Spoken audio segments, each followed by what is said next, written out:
Bonjour à toutes et à tous. Aujourd'hui, on va ouvrir ensemble le deck, l'armory deck Ziggy, juste ici, et on va voir ce qu'il y a dedans, hein. Allez, c'est parti. C'est parti, on change de scène tout de suite. Ah, Ziggy. Donc un armory deck qui sort en même temps que l'extension Omen of the Third Age. Comme d'habitude, dans l'Armory Deck, vous allez avoir les 60 cartes qui permettent de jouer directement en classique constructif avec le héros. Vous allez avoir le personnage, le héros, en version foil, toutes les cartes nécessaires ainsi que les équipements. Et vous avez le petit fascicule pour apprendre à jouer pour ceux et celles qui sont intéressés. Hop, on va retirer ce petit plastique. Si on y arrive, c'est pas sûr. Apparemment, le deck, il veut pas être ouvert. Au secours! Au secours! Comment on ouvre le deck? C'est bon, j'ai réussi. Donc, nous avons le héros en foil, Ziggy Starlight. Pour ceux qui connaissent pas, sachez que c'est un héros qui a un pouvoir qui est engagé. Pour ceux qui veulent tout savoir, on désengage un personnage qu'à la fin de son propre tour. Et du coup, en instantané, on peut payer 2, l'engager, détruire un Lightning Flow, qui est un petit token que je vous montrerai dès qu'on l'a trouvé un peu plus tard. On peut détruire un Lightning Flow pour bounce une aura qu'on contrôle. En fait, on va prendre une aura, on va la mettre sur en banish zone et la remettre en jeu avec un marqueur holo. Si jamais l'aura a déjà un marqueur, on ne pourra pas le faire. En général, mettre des marqueurs holo, ça permet d'activer des bonus supplémentaires sur les auras, mais ça permet également de pouvoir jouer son arme. L'arme, c'est Aphrodisias. En instantané, je peux payer un à engager mon arme, donc pareil, je pourrais le faire, elle se détapera qu'à la fin de mon propre tour, et je peux mettre en instantané 2 dégâts arcaniques à un héros. Je peux le faire seulement si une aura avec un holo compteur est rentrée sur le plan de bataille pendant ce tour-ci. D'où l'utilité d'utiliser le pouvoir de Ziggy.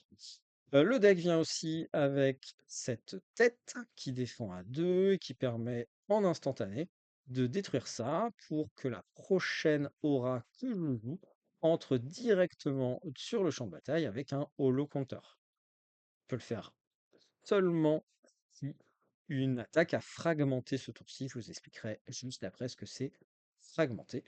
Et il a le mot-clé Guardwell, ce qui veut dire qu'il prend il défend, pardon, pour,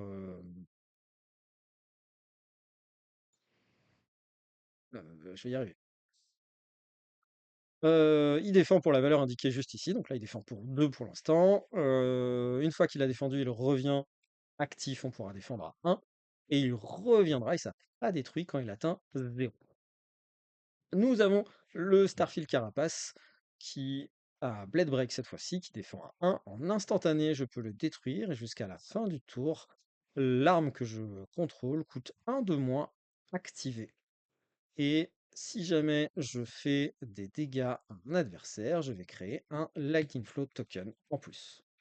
Les gants, les Starfield Touch, ils défendent 1-1, ils ont Battle Worn, donc ils vont être détruits. Pardon, ils vont être. On va mettre des marqueurs -1 dessus. En instantané, je peux payer 1, je peux le détruire et je peux désengager mon arme. Et du coup, je pourrais la réengager pour refaire son attaque. Et pour finir, on a nos petites bottes qui défendent à 0, qui ont AB1, donc ça empêche de prendre des dégâts d'arcane. Et en instantané, je peux payer 1, le détruire, pour créer un embodiment of lightning qui me permet d'avoir go again sur une attaque. Et quand je le fais, enfin j'ai le droit de le faire, pardon, seulement si j'ai joué une instant ce tour-ci. Du coup, les petits tokens, le Lightning Flow, juste ici, qui est un token qui sert à rien, mis à part faire les effets du héros. Le marqueur holo dont on a déjà parlé, et c'est la même chose de l'autre côté, c'est la même chose à chaque fois. Dans le deck, nous avons les Bleak of the Eye, qui sont du coup des attaques avec le mot-clé fragment. Fragment, c'est une mécanique propre à Omens, qui dit que quand cette carte est défendue par une carte qui a 2 ou plus de défense, on applique -2 à l'attaque. Donc si jamais mon adversaire défend avec une carte qui a 3, mon attaque n'est plus qu'à 5. Si jamais il défend à 2 cartes qui ont 2 ou plus, donc 2 cartes à 3 par exemple, mon attaque n'est plus que à 3. Donc ça permet, d'embêter un petit peu, enfin de défendre un peu plus facilement. Celle-ci aussi, qui est aussi une attaque qui fragmente. En général, quand elles fragmentent, je ne vous ai pas précisé, pardon, elles ont un petit effet supplémentaire. Par exemple, celle-ci, quand elle fragmente, elle me donne Go Again. Donc je pourrais refaire quelque chose après. Ça, c'est une petite attaque classique où je peux payer en instantané pour rajouter de la puissance. Donc au lieu d'arriver à 0 pour 4, je peux faire 2 à attaquer à 6. Je le fais en instantané. Donc je le fais avant la résolution des dégâts si j'ai envie. Et si jamais ça hit, je vais pouvoir créer un Lightning Flow token. Le Miraging Métamorphe, une réédition qui permet de... Une réédition? Non, j'ai rien dit. J'ai dit une bêtise. C'est une carte qui permet de créer la copie d'un token d'une aura qu'on contrôle. Créer la copie d'une aura qu'on contrôle, ça sera un token par contre. Une attaque qui fragmente et celle-ci qui fait un dégât arcanique au moment où elle fragmente. Celle-ci, pareil, une attaque qui fragmente, une attaque à 7 qui fragmente, qui permet de créer un Embodiment of Lightning, donc de gagner du Go Again. Une attaque qui fragmente qui permet de créer un Lightning Flow, qui est utile pour le héros. Le Shattering Starburst en x2, c'est une attaque qui permet de gagner Amp 1 si jamais elle est fragmentée. Et du coup, Amp, ça va augmenter les dégâts arcaniques qu'on va faire à ce tour-ci. L'aura Shark, quand ça arrive sur le champ de bataille, on met un marqueur +1, à moins que ça arrive avec un marqueur holo. Et dans ce cas-là, c'est +4. Donc c'est un instantané. Je peux lancer mon attaque pour cibler et mettre un +1, faire l'effet de mon héros pour la faire revenir et faire +4. Donc j'ai réussi à faire +5 au total dans le tour. Ça, c'est une aura qu'on peut jouer en instantané aussi qui permet de ward à 1, à l'exception de si j'ai un marqueur holo dessus, je vais pouvoir ward 4, donc éviter de prendre 4 dégâts. Ça, pareil, ça ward 2 et cette fois-ci, ça me permet de amp à chaque fois que ça quitte l'arène.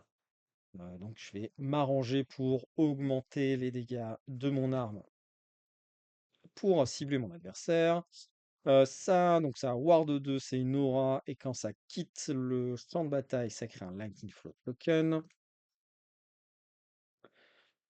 Ça, c'est la même chose avec un Embodiment Token, pardon. Celle-ci, quand ça touche un héros, je mets une carte de sa main en dessous de son deck, et je crée un Thunder Token. Ça fragment. Cosmic Duality, donc ça attaque à 5 pour 2, et en instantané, je peux décider de discard cette carte de ma main pour faire un dégât arcanique à un adversaire. Si je le fais, pardon, je crée un Lightning Flow Token. Mon Enbing Arcstride, pardon. Quand ça fragmente, je gagne Go Again, c'est une attaque 3. Shattering Flow Tide, c'est une attaque à 3 également qui crée un Lightning Token.